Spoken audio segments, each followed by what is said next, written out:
Bonjour, bonsoir, bonne nuit. Ça pral dépend qui l'est ou attendez MFSE. N'a jwen lecti nous pour aujourd'hui à nan Jonas chapitre 3 verset 1 à 10. Bon Dieu parle une deuxième fois encore avec Jonas. Li dit comme ça. Leve non, allez la ville Ninive, gros capital là.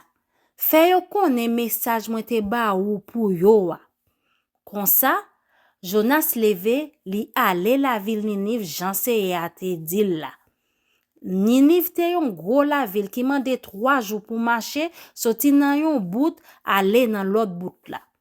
Jonas entre dans la ville la, li fait journée à marcher, et puis li prend parler ak moun yo. Li di yo kon sa. Nan 40 jours, la ville Ninive pral disparaître. Moun la ville yo te kwe nan message bon Dieu ya. Yo bay l'ordre pour tout moun, malheureux pour grand nèg, rete sans manger, pour mettre rad sac sou yo pour montrer Jean yo nan la peine pour tout mal yo te fait. Nouvelle arrivée dans oreilles roi la ville Ninive la. Li leve sou fauteuil li ya. Li wete bel rad ki te sou li ya. Li mette rad sac sou li. Le fini, li chita ate nan san di fe. Li voye fè yon publication dans toute la ville la. Li di kon sa, mais l'ordre roi ensemble ak l'autre chef li yo bay.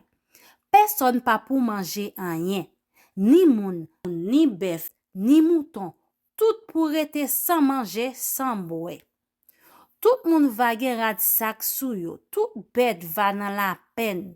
Tout moun va la prier bon Dieu ak tout kè yo. Ya kite tout mauvais acte ak tout méchanceté yo te kon fè dans la vie yo. Nou pa jam konnen. Bon Dieu ka changé l'idée. La regrette sa li ta pral faire.